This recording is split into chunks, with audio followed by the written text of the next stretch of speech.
네, 안녕하세요. 주식은 역시 기리기리세 기리십니다. 안녕하세요, 여러분들. 자, 오늘의 경제 공부, 그리고 그 안에서도 주식에 조금 더 가까운 경제 공부, 오늘도 한번 깔끔하게 해보도록 하겠습니다. 같이 공부하시죠. 렛츠 기릿! 자, 바로 시작하도록 하겠습니다. 일단 52주 신고가 기업을 보도록 할 텐데요. 그런데 제가 생각을 했을 때, 이거는 시작하길 잘했다라는 생각이 들더라고요. 확실히 이제 52주 신고가 기업을 공부하다 보면은 내가 혹시나 놓쳤던 그런 기업이 야, 언제 이렇게 올랐어? 라는 생각 플러스 그리고 또 그렇게 많이 올랐다는 거는 결국 돈이 몰렸다는 거 시장이 주목했다는 의미 아니겠습니까? 거기서 우리가 추가적으로 투자 아이디어를 가질 수 있기 때문에 진짜 시작하길 잘했다라는 생각이 또 한 번 더 듭니다. 자, 어쨌든 첫 번째 기업이 뭔가 바로 화성 밸브입니다. 대왕고래 대장주로 등극을 했는데요. 자, 아마도 저를 비롯한 대왕고래 관련주에 투자하시는 기르분들은 많이들 당황하셨으리라 생각이 됩니다. 생각지도 못한 친구가 갑자기 대장 자리를 확실하게 내며 신고가까지 내는 모습을 나타내고 있는데요. 그 친구는 바로 왼쪽에 보이는 이 화성 밸브죠. 자, 이 친구는 밸브 관련 기업입니다. 그래서 과거 가스관에 무슨 일이 생겼을 때 아니면은 뭐 북한이랑 으쌰으쌰 한다, 잘해보겠다 이런 얘기가 나올 때 그럴 때 올랐던 친구인데요. 그런데 이번에는 대왕고래 관련주로 편입이 되었고 그 근거는 야, 근데 나중에 그 기름이 진짜 나오게 되면은 관이랑 밸브 필요한 거 아니야? 이러한 논리로 상승하는 기업입니다. 그리고 또한 실제로 나온다면은 수혜가 진짜로 기대가 되는 기업이기도 하겠죠. 그리고 또 실적도 나름 준수한 기업이다 보니 우리가 보통 이러한 테마주라고 해야 되겠죠. 이러한 테마주를 할 때 대부분은 뭐 실적이 이상한 애들이라 투자하기 좀 어렵지 않겠습니까? 그런데 이 친구는 흑자를 내는 기업이라서 그나마 부담이 덜한 그런 기업으로 꼽힌다고 합니다. 자, 대왕거래 관련주 어디까지 갈 수 있을지 한번 보도록 하고 개인적인 생각으로는 여름이 이제 끝날 때쯤 그때가 아마 피크가 되지 않을까라는 생각을 하고 있는데 조금 더 지켜보도록 하겠습니다. 다음입니다. 현대로템을 보도록 하겠습니다. 너무나 좋은 모습을 나타내며 52주 신고가를 내는 기업 중 하나인데요. 마침 또 어제 리포트가 나왔는데 세계에서 가장 싼 방산주라는 평가를 받고 있다고 합니다. 그래서 그런지 오늘 급등하며 신고가의 이름을 남겼다고 하네요. 자, 이 친구 실적이 매우 좋을 것으로 보인다고 합니다. K2 전차 물량이 정상화되고 있으며 2분기 실적 서프라이즈 기대감이 나오고 있다고 합니다. 그래서 이렇게 주가가 올랐는데도 여전히 한 20% 정도 상승을 예상한다고 합니다. 목표 주가는 대략 5.5만 원을 외치고 있는데 실제로 가줄지 한번 체크해 보도록 하겠습니다. 다음입니다. HD 현대일렉트릭 미친 실적이 나왔습니다. 매출은 예상보다 9% 좋게 나왔고요. 영업이익은 예상보다 68% 좋게 나왔고요. 순이익은 예상보다 진짜 대박이죠. 74%나 좋게 나왔습니다. 자, 이 정도로 서프라이즈가 나오려면은 뭐 시가총액이 한 2천억, 3천억 요렇게 작은 기업들이 이제 그런 모습이 나타나긴 하는데요. 하지만 이 친구는 시가총액이 10조가 넘는 기업이죠. 그런데도 불구하고 이 정도 서프라이즈를 냈다는 게 바로 전력 설비의 힘 아닌가라는 생각을 해볼 수 있습니다. 자, 그래서 오늘 이 소식이 나오자마자 다른 전력 설비 관련주도 전부 다 급등했고 그리고 그 옆에 있는 화장품, 그 다음에 음식료 관련주 이 친구들도 뭔가 움찔움찔 하는 모습이 나타났는데요. 그렇다면 그 이유가 뭘까요? 맞습니다. 수출주 3대장 아니겠습니까? 이 세 가지가 그 세 가지 중에 하나가 또 서프라이즈를 확실하게 냈기 때문에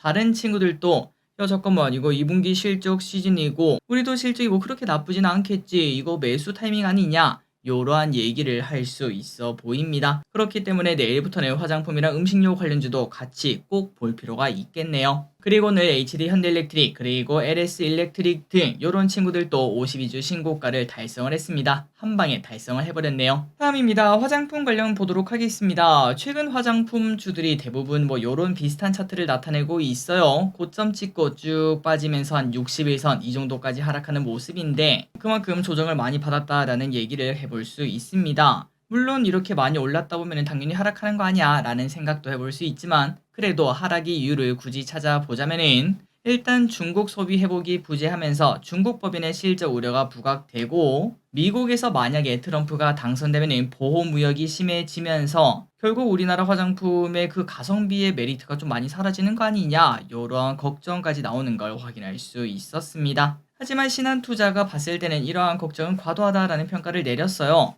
이미 중국 부진은 주가에 다 반영되었고 최근 화장품이 좋았던 이유는 대부분 다 미국 때문이라고 말을 해볼 수 있겠죠. 또한 상반기 수출액은 전년 동기 대비 18%나 증가한 실적을 이미 기록한 바 있고 이제는 2분기 실적 시즌이 다가왔는데 이제 우리가 할 거는 딱 하나밖에 없겠죠. 성적표를 받을 때까지 기다리면 될 것 같습니다. 과연 전력 설비처럼 화장품주들 지금 이제 다 60일선에 대롱대롱 걸려있는 모습인데 호실적으로 한 번에 신고가까지 찍는 모습이 나타날지 한번 지켜보도록 하겠습니다. 다음입니다. VT라는 화장품 기업이 다이소 때문에 엄청나게 유명해진 거 알고 계시죠? 작년 10월 다이소는 VT의 리들샷을 판매하며 품절 대란을 만든 바 있었습니다. 그때 당시에 리들샷 100, 그 다음에 300을 스틱형으로 선보이며 품절 대란을 만들었는데 그런데 이번에 또다시 이제 제품을 납품한다고 하네요. 이번에는 500 앰플과 콜라겐 리들샷 S50 페이셜 부스팅 퍼스트 앰플 그리고 프로시카 리들샷 S50 페이셜 부스팅 퍼스트 앰플 등 이러한 제품들을 선보인다고 합니다. 이름이 뭔가 어렵지만 어쨌든 좋은 화장품을 싸게 판다고 하네요. 과연 VT는 또다시 다이소에서 품절 대란이라는 얘기를 꺼낼 수 있을지 그리고 실적은 또 어떻게 될지 계속 한번 지켜보도록 하겠습니다. 참고로 VT는 우리나라에 상장된 회사입니다. 다음입니다. 올림픽이 당장 금요일입니다. 그런데 수혜주는 뭐가 있을지 한번 보도록 할게요. 일단 올림픽에 대해서 우리가 많이 관심이 없으신데 실제로 그 이유가 있어요. 우리가 알고 있는 구기 종목 야구, 축구 진짜 우리가 관심이 많지 않겠습니까? 그런데 그 구기 종목 벌써 이미 다 탈락이 되면서 실제로 선수단도 1976년 이후 가장 적은 선수단을 보낸다고 합니다. 그러니까 인기가 없는 거죠. 그래도 이제 대회에 참여하는 것들이 있을 것 같은데 어떤 대회 참여하나 봤더니 사격, 배드민턴, 유도, 탁구, 태권도, 핸드볼 등등 이러한 경기가 있다고 하고 그리고 또 지금은 예상하기는 어렵지만 또 깜짝 인기를 갑자기 또 끄는 그러한 경기 같은 게 그러한 종목 같은 게 등장하지 않을까 싶긴 합니다. 선수분들 모두 화이팅 하셨으면 좋겠네요. 자 그렇다면 수혜주가 뭐가 있을까요? 일단 올림픽을 생중계하는 SOP, 수 옛날 아프리카 TV죠. 이 친구가 수혜 가능성이 있고요. 또한 광고 대행사 제일기획 그리고 이노션 이 친구들의 수혜 가능성 그리고 K푸드 관련주도 당연히 좋은 흐름을 나타낼 수 있고 특히 우리나라에서는 치킨을 많이 시켜 먹을 수도 있겠죠. 치킨 관련주도 볼 필요가 있겠네요. 마지막으로 TV 관련주인 삼성과 LG전자 뭐 그렇게 크진 않을 것 같지만 이 친구들도 일단 수혜주로 꼽을 수는 있다고 합니다. 다음입니다. 게임주 실적 전망을 한번 보도록 하겠습니다. 자, 2분기 실적 시즌이 다가오고 있는데요. 2분기 게임주 실적은 어떨지 한번 보자면은 일단 크래프톤은 전년비에 40% 증가한 매출을 보여줄 것으로 보인다고 합니다. 배틀그라운드의 선전이 나타나고 있다는 거겠죠. 그리고 넷마블도 2분기 실적 개선 가능성이 나온다고 하고 흑점까지 가능할 것으로 보인다고 합니다. 아스달 연대기, 나 혼자만 레벨업, 레이븐2 라인업이 탄탄했다는 평가를 받는다고 하네요. 다만 NC소프트는 여전히 폭망이라고 합니다. 12년 만에 처음으로 적자를 낼 것으로 보인다고 하고 그리고 이제 곧이죠. 8월 신작 호연이 나오게 되는데 여기에 미래가 달려있다고 하네요. 그리고 또한 카카오게임즈도 신작이 없었기에 부진한 실적이 예상된다고 합니다. 그렇기 때문에 크래프톤 넷마블은 좋고 NC와 카카오게임즈는 나쁘다고 하네요. 다음입니다. 어제 증시가 하락한 이유가 바로 여기 있었다고 합니다. 모건 스탠리가 이런 말을 했다고 하네요. 이것 때문에 우리나라 증시가 크게 흔들렸나 봅니다. 기술주가 과매수 고평가되었다라는 얘기를 했고 TSMC, SK하이닉스 등 이러한 기업들을 매수해서 이제는 중립으로 그러니까 다운그레이드 시킨 거죠. 하향 조정했다고 합니다. 그래서 이걸 보면은 야 삼성전자는 시작도 안 했는데 벌써 반도체 뭐 끝난 거야 라는 생각이 들기도 하죠. 어쨌든 이러한 부분 때문에 어제 외국인의 선물 매도가 좀 컸구나 라는 생각을 해볼 수 있고 그리고 이 와중에 오늘 아침부터는 삼성전자, 엔비디아, HBM 통과 뭐 이런 외신까지도 나왔는데 역시나 사실 무근이라 또다시 실망감만 남기는 걸 확인할 수 있었습니다. 많이 아쉬운 소식이네요. 다음입니다. 배터리 결국 이 또한 사이클 산업이다. 정말 많이 하락한 2차전지 그런데 오늘 또 하락하는 모습을 나타내고 있어서 2차전지 투자자분들 그리고 코스닥 투자자분들 전부 다 힘들게 만드는 걸 확인할 수 있습니다. 다만 이 와중에 긍정적인 시각이라도 한번 보자면은 노무라 금융투자본부장이 배터리데이에서 이렇게 의견을 꺼냈습니다. 결국 배터리도 사이클이다. 내년 하반기에는 캐즘 상황이 좋아질 수 있다. 그리고 지금 배터리 업계에 투자를 볼 필요도 있다. 이렇게까지 말을 했는데요. 그 이유가 뭔가?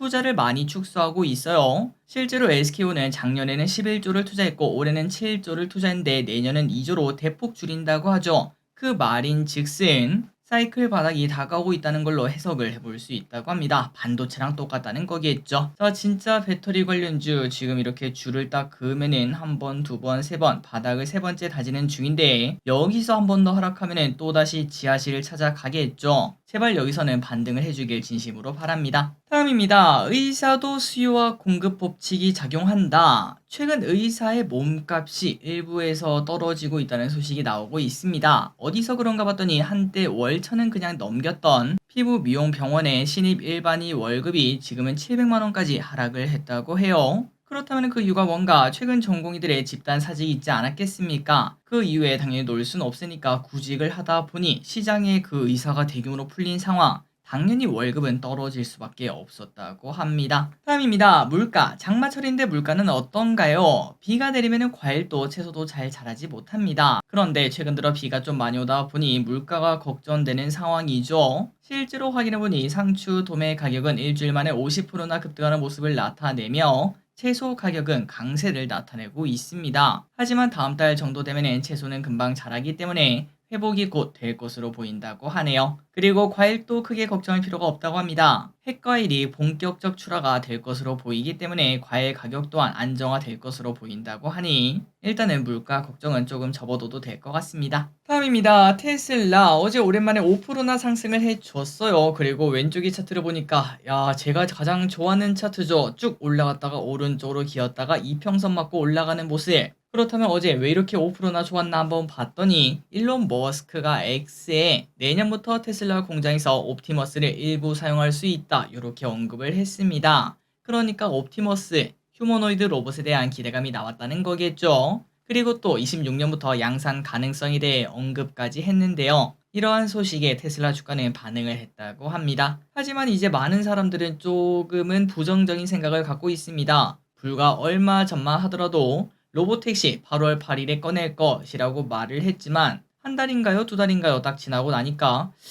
두 달 정도만 두 달만 미룹시다. 괜찮지 그 정도는? 이렇게 말을 하며 미루는 걸 여러 번 해왔기 때문이죠. 한편 오늘 또 테슬라는 2분기 실적 발표를 앞두고 있습니다. 과연 어떤 실적을 꺼낼지 서프라이즈를 한번 내주면서 주가가 쭉 올라가며 그렇다면 우리나라 내일 2차전지도 기대해 볼 수 있겠죠. 그런 모습을 나타내 줄지 아니면은 이평선을 깨고 내려가는 음봉이 나올지 한번 지켜보도록 하겠습니다. 다음입니다. 이더리움 현물 ETF가 상장하는 날입니다. 8개 자산 운용사가 SEC에 신청서를 제출했는데 이 중에 최소 2개 상품이 오늘부터 거래를 시작할 수 있다고 하네요.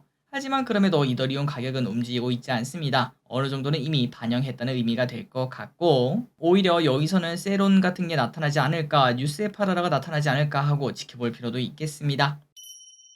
다음입니다. 카카오에는 악재가 끊이질 않는군요. 카카오의 아버지라고 불리는 김범수 창업자가 오늘 새벽 검찰에 구속이 되었습니다. 증거인멸과 도주 염려가 있기 때문에 새벽에 구속영장을 발부했다고 하는데요. 그래서 이러한 소식으로 더 떨어질 곳이 있나 싶었던 카카오 주가는 또다시 급락하는 모습이 나타나고 있습니다.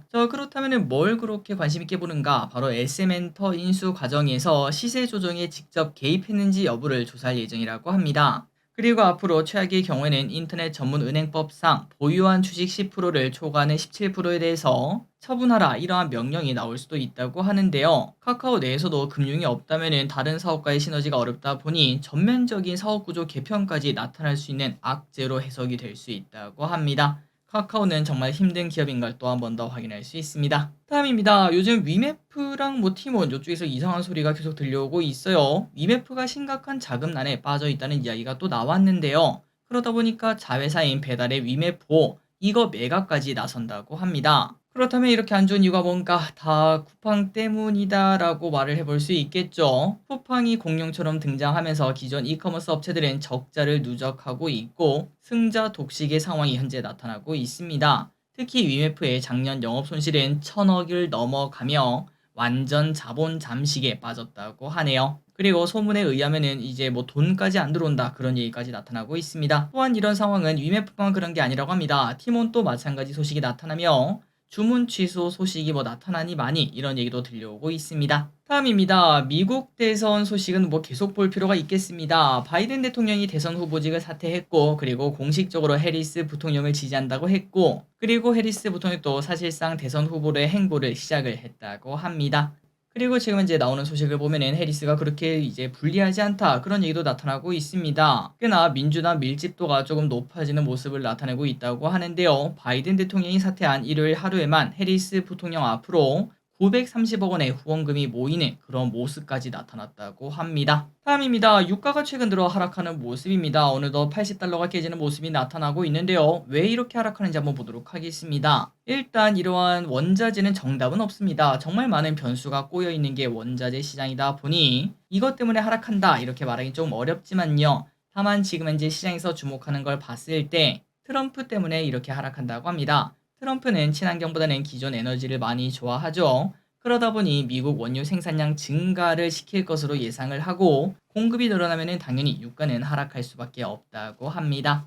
그렇기 때문에 추후 미국 대선 흐름에 따라 트럼프가 될 것 같으면 유가는 하락하고 트럼프가 안 될 것 같으면 유가가 올라가는 그러한 모습도 당분간 나타날 수도 있겠네요. 마지막입니다. 정유주의 실적이 나쁠 것으로 예상된다고 합니다. 1분기는 국제유가 상승과 정제마진 개선으로 반등을 시작했는데 다시 2분기는 하락세를 나타낼 수밖에 없다고 하는데요. 그 이유는 중국 내수 수요가 둔화되고 정제 마진이 하락하고 북미 드라이빙 시즌 효과 부진 등의 악재가 겹쳤기 때문이라고 합니다. 게다가 기업들의 대규모 투자까지 현재 나타나고 있어서 재무 부담도 변수로 작용할 수 있다고 하니까 정유주 투자하신 분들은 조금은 조심할 필요가 있어 보입니다. 자, 오늘의 공부 여기까지 끝났습니다. 항상 이렇게 같이 공부해서 진심으로 감사합니다. 지금까지 길이셨습니다. 빠이요.